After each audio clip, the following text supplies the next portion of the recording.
How to recover deleted ChatGPT chat. In today's video, we're going to show you how to recover deleted ChatGPT's chat. If you've accidentally lost your conversation, we've got you covered, so let's dive right in. First things first, make sure your ChatGPT account is synced to your device.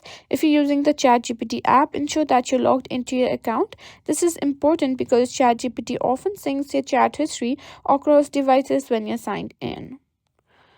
Or you can simply open your web browser and simply open ChatGPT and simply log in to your account. Tap on the history tab if available. You can find it over here.